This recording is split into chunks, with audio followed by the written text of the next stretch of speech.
존경하는 국민 여러분, 안녕하십니까? 노무현입니다. 저는 이번에 또 김대중 후보를 선택했습니다. 그런데 많은 분들이 왜 또 거기로 갔냐? 이렇게 물으십니다. 누가 대통령 감이냐? 누가 대통령이 되어야 이 난국을 풀어갈 수 있겠느냐? 이렇게 묻지 않습니다. 5년 전에도 그랬습니다.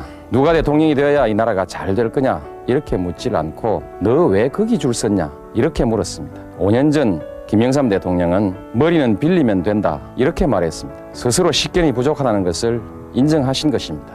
그러나 그분은 대통령으로 뽑혔습니다. 왜 이렇게 되었습니까? 우리가, 남이가 이 한마디 때문이었습니다. 그리고 5년이 지난 지금 이 나라는 엉망이 되고 말았습니다. 그런데 이번 선거에서 또 우리가, 남이가 이런 얘기를 하고 다니는 사람들이 있습니다. 이렇게 하고도 이 나라가 잘 돌아갈 것 같습니까? 김영삼 대통령은 야당을 하다가 어느 날 갑자기 여당으로 가버렸습니다. 저는 당시 대통령이 되겠다는 생각 하나만으로 원칙도 소신도 없이 야당하다가 여당 들어가 버린 그런 분이 대통령이 되면 나라가 큰일 날 것이라고 여러분들께 간곡히 호소했습니다. 이회창 후보는 법치 아니면 문민정부가 아니다 이렇게 말하면서 김영삼 대통령과 헤어졌습니다. 그러던 그가 대통령 선거를 2년 앞두고 어느 날 갑자기 김영삼 대통령을 만나더니 다시 민자당으로 들어가 버렸습니다. 김영삼 후보는 노태우 대통령에게 매달려서 그의 도움으로 대통령 후보가 됐습니다.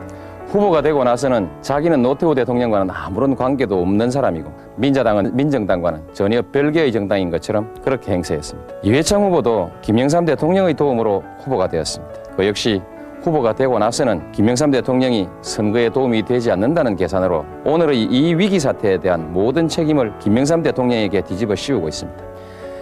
5년 전 김영삼 후보와 닮아도 너무 닮았습니다. 원칙과 소신을 버리고 권력에 줄을 선 것도, 표에 도움이 되지 않는다고 정치적 후견인을 버리고 구박하는 것도, 우리가, 남이가 이렇게 지역 감정을 부추기는 것도, 김영삼 씨를 대통령으로 만들었던 김윤환 씨와 최백열 씨가 5년이 지난 지금 또다시 이회창 후보의 선거 사령탑으로 나서고 있는 것도 모두 5년 전 그대로입니다. 이번만큼은 우리 유권자 여러분들이 달라져야 합니다. 우리는 우선 경제부터 살리고 봐야 합니다. 누가 자질과 능력이 있는지는 여러분들도 잘 알고 계시지 않습니까? 정치는 정당이 하는 것입니다.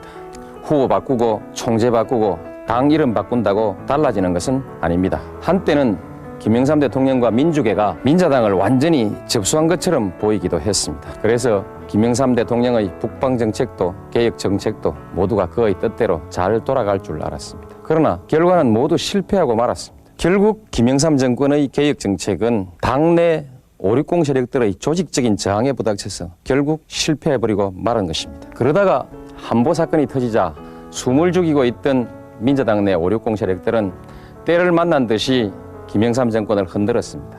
행정조직, 권력기관, 그리고 각계에서 숨을 죽이고 있던 이들이 총궐기에서 김영삼 대통령과 민주계를 몰아붙였습니다. 그리고 이제 다시 당권은 90년 3당 합당 이전의 560 수구 세력으로 돌아가 버렸습니다. 결국 김영삼 대통령은 90년 3당 합당 이후 지난 7년 동안 560 수구 세력들의 정권 연장에 잠시 얼굴을 빌려주고만 꼴이 된 것입니다. 그런데 처음부터 그 560 세력의 등에 업힌 이회창 후보나 조순 총재가 한다면 무엇을 할 수 있겠습니까?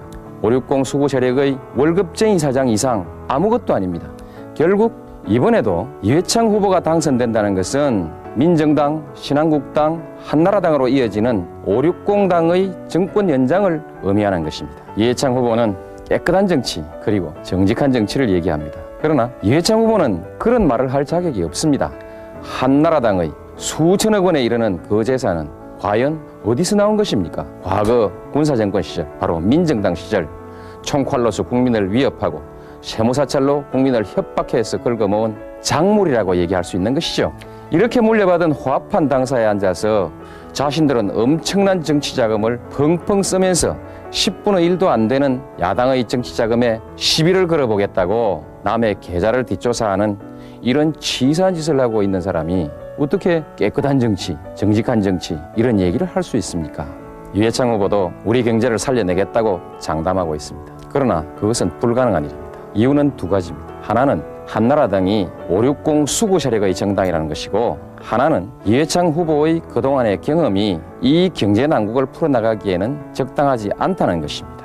지금 우리 경제가 이렇게 어려워진 것은 김영삼 대통령의 무능 때문이기도 하지만 그러나 더 큰 이유는 관치 경제 그리고 정경유착, 재벌 경제가 그 원인이라고 합니다.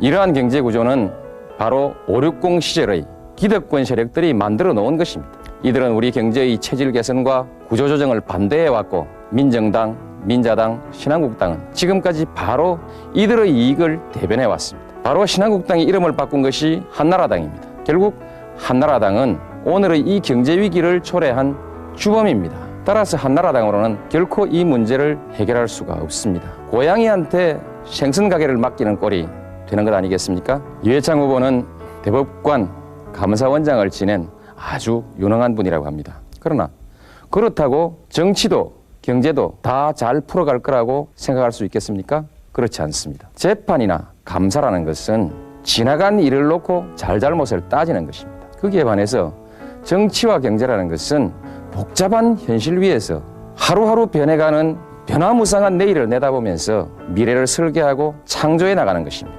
경제가 위기에 빠지니까 위기를 극복하기 위한 여러 가지 방안들이 나오고 있습니다. 그런데 하나같이 사람을 잘라내는 계획이 그 중심이 되고 있습니다. 실업수당이 잘 보장되어 있는 선진국과는 달리 우리는 그야말로 대책 없는 실직을 당해야 됩니다. 직장을 잃은 사람들은 어떻게 살아갈 것인지 정말 걱정이 아닐 수가 없습니다. 이런 시기에 만일 이회창 후보가 대통령이 된다면 우리 서민들은 어떻게 될까요? 저는 14대 총선에서 부산에서 허삼수 씨에게 떨어졌습니다. 그리고 95년 부산시장 선거에서는 문정수 씨에게 또 떨어졌고요. 노무현이 당선되면 김대중이 대통령 된다. 이 한마디로 선거는 끝나버렸습니다. 지난해 15대 총선에서 우리는 민주당 소속으로 삼김청산과 세대교체의 깃발을 올렸습니다. 그러나 결과는 참패였습니다.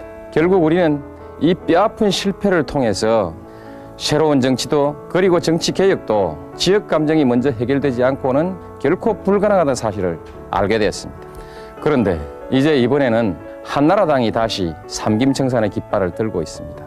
그러나 그들이 들고 있는 이 깃발은 결국 560 세력들의 정권 연장을 위한 호남 따돌리기를 다시 한번 해보자는 지역감정의 선동, 그 이상의 아무것도 아닙니다. 지역감정 정말 이대로는 안 됩니다. 이제 이 망국적인 지역감정을 해결하려면 서로가 양보해야 합니다. 부산 출신의 김정길 의원 그리고 저 노무현 줄곧 야당을 지키면서 그리고 지역주의에 맞서왔습니다.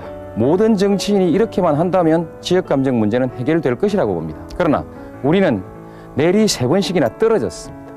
어떤 정치인에게 이 어려운 결단을 요구할 수 있겠습니까? 유권자 여러분들께서 결단을 내려주셔야 합니다. 이번에는 영남의 유권자 여러분들께서 양보하실 차례입니다. 대구 경북 지역은 31년간 정권을 잡아왔고 부산 경남도 30년 야당 지도자 김영삼 씨를 대통령으로 만들어 보았습니다. 이번에는 여러분들이 결단을 내려주셔야 합니다. 그렇게 하시면 호남 사람들이 얼마나 고마워하겠습니까? 이렇게 하는 것이 바로 국민화합이고 동서화합이 될 것입니다. 부산 경남의 유권자 여러분, 김정길, 노무현은 야당하다가 여당으로 가지 않았습니다. 국회의원 배지만을 바랬다면 14대, 15대 언제라도 줄을 바꾸어 서서 당선될 수 있었을 것입니다. 3번씩이나 연급법 떨어지고도 아직 그래도 조금은 가능성이 있는 정치인으로 남아 있습니다. 대의와 명분을 지켰고 그것을 여러분들이 성원해 주셨기 때문입니다. 이제 김정길과 저 노무현이 여러분들의 자존심을 지키겠습니다. 이번에 한번 도와주십시오. 김대중 후보가 대통령에 당선되면 반드시 동서화합이 이루어질 것입니다. 저 노무현과 김정길은 동서화합의 중심에 서서 화해와 통합의 정치를 한번 해나가겠습니다. 그래서 이 나라 어디를 가든 배척받지 않는 그런 정치 지도자가 되어서 나라의 미래를 한번 짊어져 보고 싶습니다. 해방 이후 한 번도 이루어보지 못한 정권 교체 그리고 동서화합, 그 선택이 바로 여러분의 손에 달려 있습니다. 영상 잘 보셨나요? 영상이 유익하셨거나 바이든이 바이든으로 들리신다면 화면 오른쪽을 눌러 돌발TV 채널을 구독해 주시기 바랍니다.